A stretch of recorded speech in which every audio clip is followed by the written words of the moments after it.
Mary had a little lamb. From the classiest radio station on the air, this is...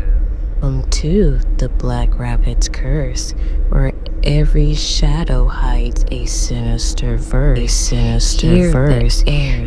the airs thick with dread and tales of terror twist in your head into the dark unknown, where fear takes root and chills the bone. Beware, dear traveler, for once you're here, the curse may linger year after year. The man who saw through the veil, a Black Rabbit's Curse, original W.E.B. Du Bois inspired story. In 1903, when W.E.B. Du Bois published The Souls of Black Folk, readers thought he was speaking metaphorically when he wrote about the veil. They believed he meant racism. They believed he meant society.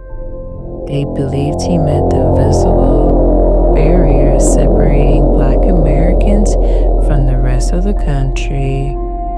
But according to a rumor whispered among activists, Du Bois wasn't describing society. He was describing something he could actually see. The story begins late one night in Harvard's wider library. Du Bois sat alone at a wooden desk, surrounded by stacks of history books, census records, and handwritten notes. He had been studying the patterns of inequality in America, numbers, statistics, maps. But something strange began appearing in his data.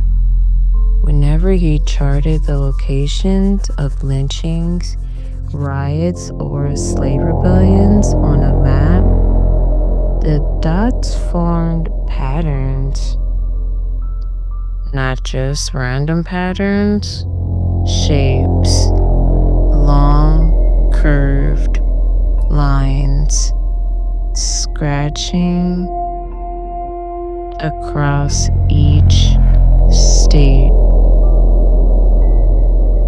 Spirals, and once a perfect circle surrounding a town in Mississippi. At first, he thought it was coincidence.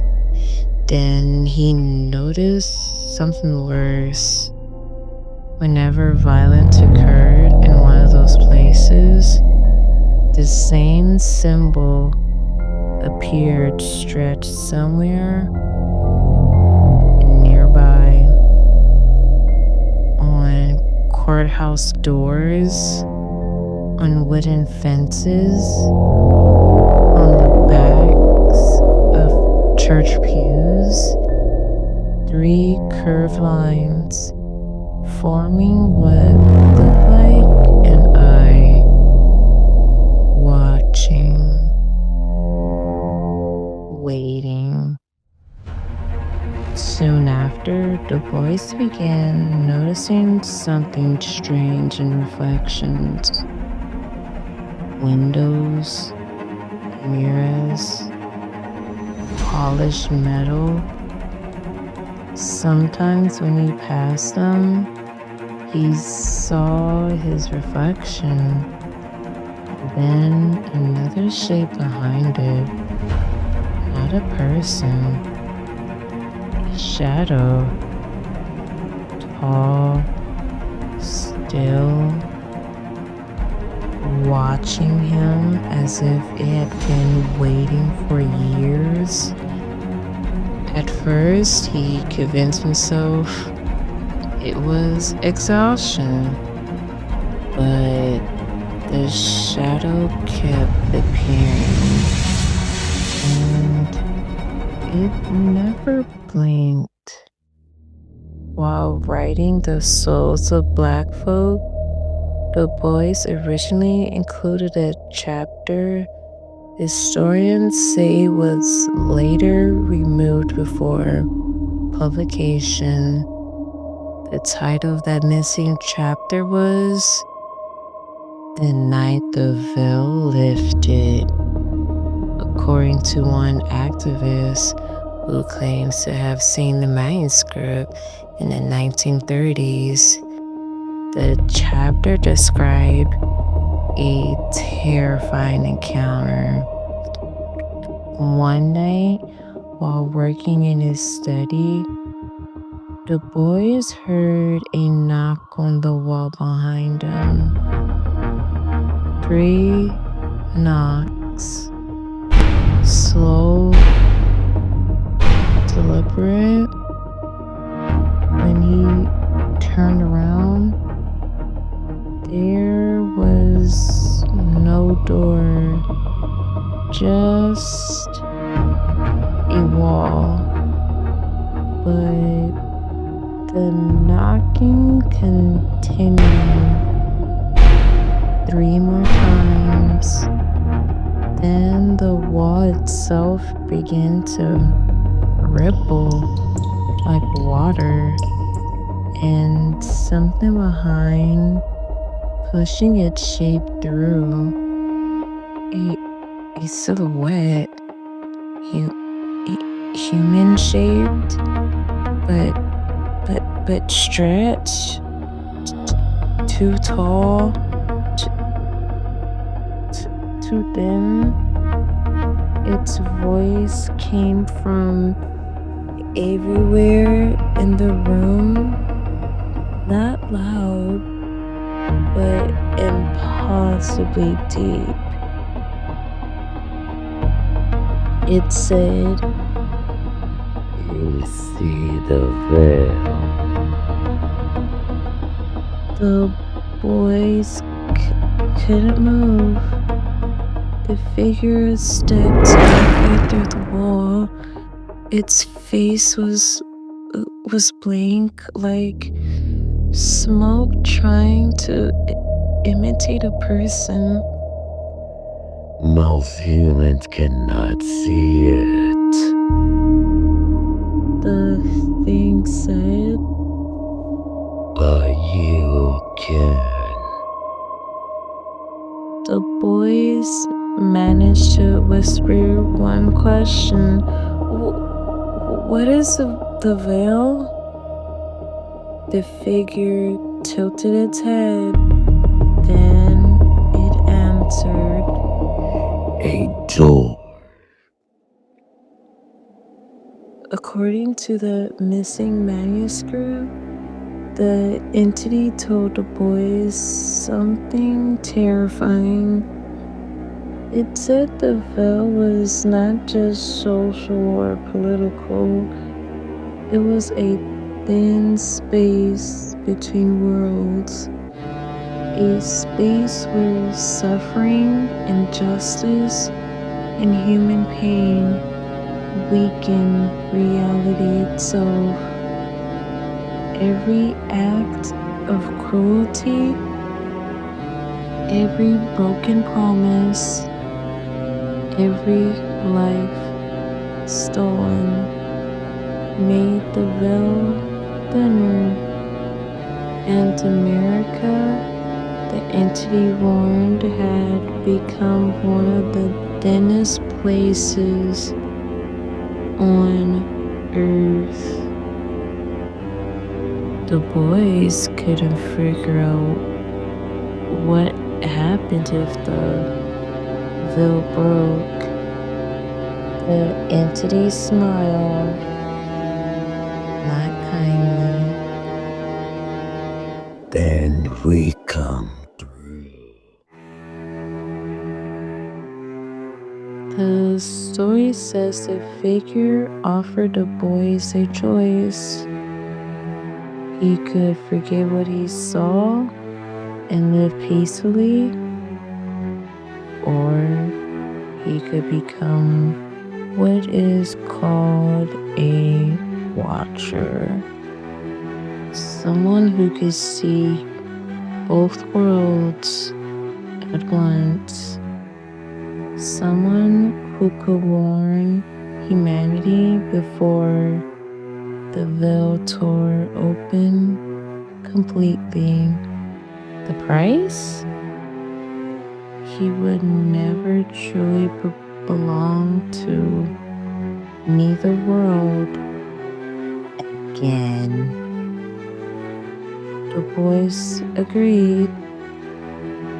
In the years that followed, strange stories surrounded him.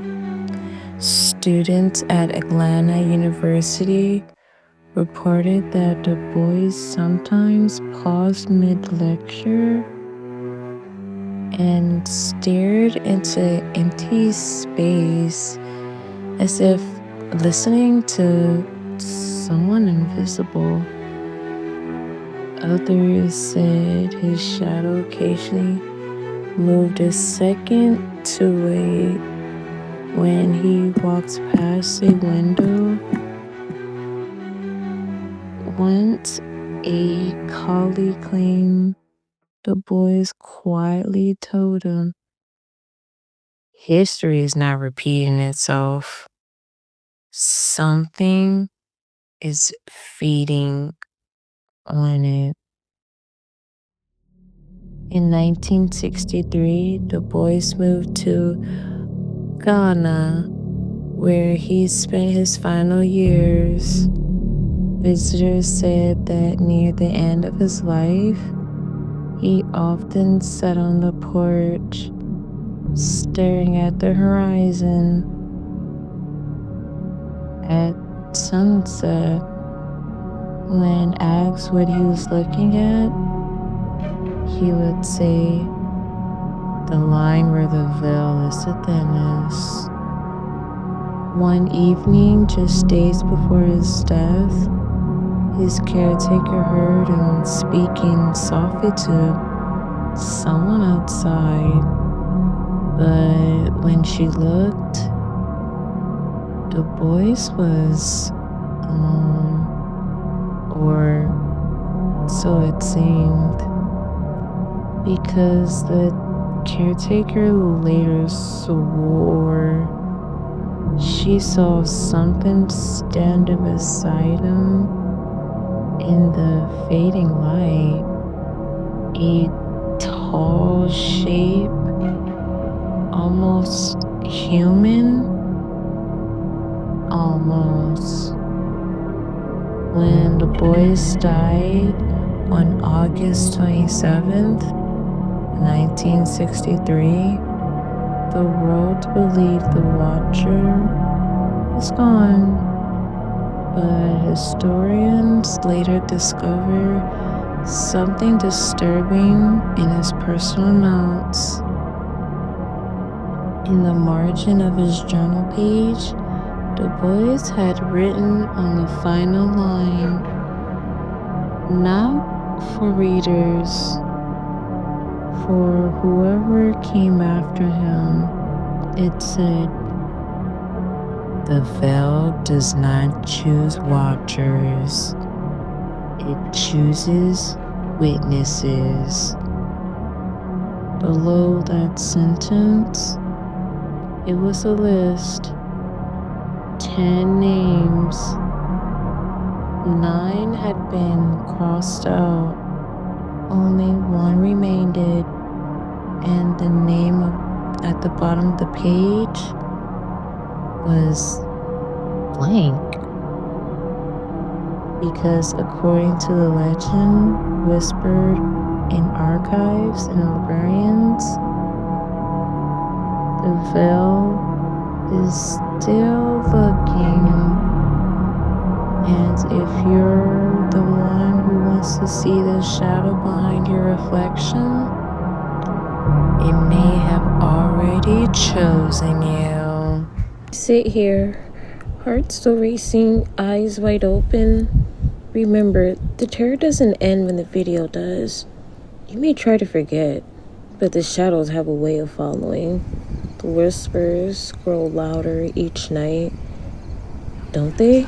So go ahead, close your eyes, if you dare. But know this, you're not alone. Not anymore. But the Black Rabbit's curse has seen you, and it's waiting. So what happens when the lights go out?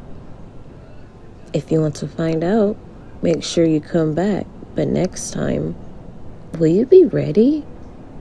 Sleep well.